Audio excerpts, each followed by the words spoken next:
예, 한국 근로자들 무사히 귀국할 수 있었던 건 참 다행인데요. 정부가 풀어가야 할 과제들은 첩첩산중입니다. 미국 측은 우리 국민이 귀국한 날 관세 압박에 나섰습니다. 지난달 한미 정상회담이 순탄하게 잘 끝난 듯 했지만 이 대통령이 취임 100일 기자회견에서 이런 말을 전했습니다.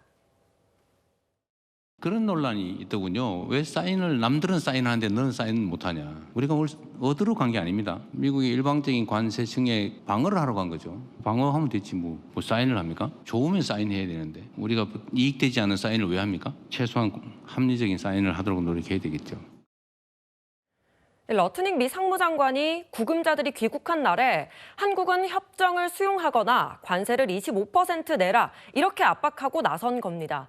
이재명 대통령은 방금 들으신 것처럼 우리가 이익이 되지 않는데 사인을 왜 하냐라고 하면서 맞서고 있는데요. 박민영 대변인님, 예. 이 러트닉 상무장관의 압박성 발언이라 볼 수 있겠는데 어떤 의도입니까? 일단 전 이재명 대통령의 얘기가 잘 이해가 되지 않는 것이 분명히 시종일관 화기애애한 분위기였고 잘된 협상이었기 때문에 합의문조차 필요하지 않았다라고 지금 대통령실에서 이야기를 하지 않았습니까? 그런데 예. 이제 와서는 우리에게 불리한 조건이었기 때문에 사인을 해줄 이유가 없었다라고 말을 180도 뒤집었다라고 저는 생각을 하거든요. 그러면은 구윤철 경제부총리의 실무 협상과 한미 정상회담 두 차례 동안에 있었던 협상은 대체 무엇이었는가 의문을 제기하지 않을 수가 없거든요. 예. 합의문조차 필요하지 않을 정도로 잘된 협상이라고 얘기를 했는데 결과적으로 지금 합의문이 없는 것은 당연하고 협상의 결과물 자체가 굉장히 구체적이지가 않다라고 하는 것을 자백했다라고 생각을 하거든요. 그 의견들이 계속해서 분출이 됐고 미국발로 그런 보도들이 나오고 있었지만 우리 정부가 부정을 해왔습니다. 그런데 이제 와서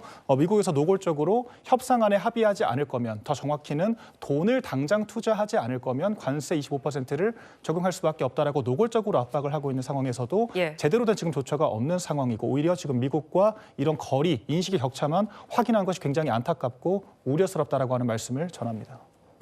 네, 그런데요. 우리 정부가 도저히 관세 협상에 서명할 수 없는 이유가 있었습니다. 자, 쟁점은 3,500억 달러, 우리 돈 486조 원 규모의 대미 투자 패키지인데요. 저희 채널A 단독 취재 결과 우리 정부는 현금 5%에 대출 보증 95%를 원하지만 미국 측은 이 특수 목적 법인을 만들어서 현금 100%.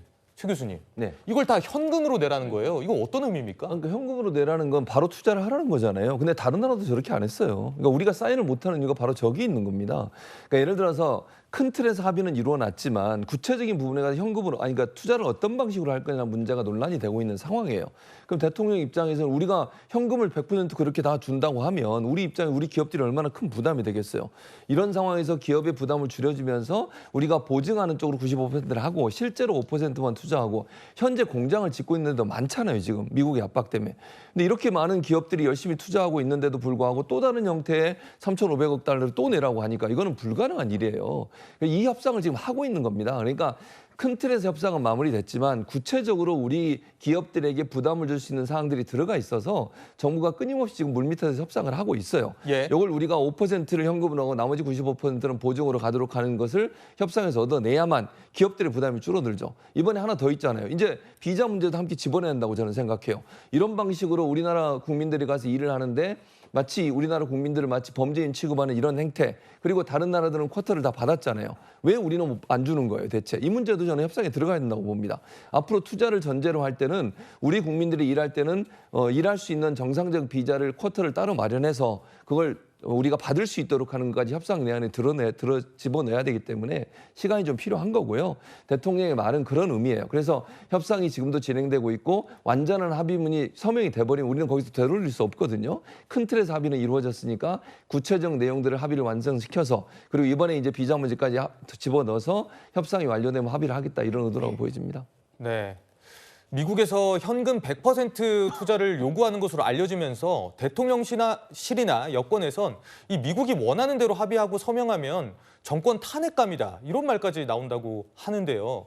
상황이 급박해지자 김정관 산업통상부 장관이 러트닉 미국 상무부 장관과 뉴욕에서 회동을 하고 후속 협상을 한 것으로도 지금 전해지고 있습니다. 성춘 부회장님, 향후에 우리가 원하는 수준으로 좀 협상이 될까요? 어떻게 전망하십니까? 그렇게 되길 바랍니다. 근데 그러기 위해서는 저는 국내 정치적 상황이 좀 도움을 줘야 된다라는 말씀을 드리고 싶은데요. 이 구금 사태나 관세 협상과 관련돼서 계속해서 뭔가 이재명 정부를 공격하고 비판을 한다고 해서 과연 협상이 잘 흘러갈 것인가? 저는 오히려 지금 이 구금 사태나 이런 부분에 대해서 트럼프 정부를 비판하고 지적을 해야 된다고 생각합니다. 예. 그런 목소리가 있어야 그 협상 테이블에 앉은 우리 정부 관계자가 이렇게 얘기하지 않겠습니까? 지금 안 그래도 그 구금 사태로 인해서 관세 협상과 관련된 국내 여론이 너무 좋지 않다. 미국에 대한 우호적 여론이 매우 가라앉고 있다. 이런 지렛대를 활용해서 협상에 임해야 되는 것이기 때문에 국내에서 좀 그런 목소리를 좀 힘을 모아줘야 된다. 그리고 전체적으로 지금 관세 협상 자체가 트럼프 정부가 전 세계에 있는 미국과 교역하는 모든 국가를 대상으로 사실상 지금 갑질을 하고 있는 것이거든요. 그렇기 때문에 아까 그래서 대통령께서 방어하러 갔다고 말하는 게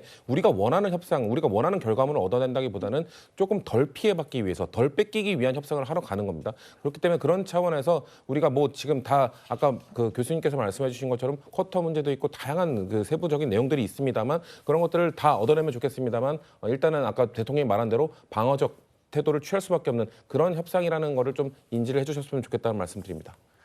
알겠습니다. 자, 지금까지 미국에서 구금됐다 무사 귀환한 우리나라 근로자 소식 짚어봤습니다.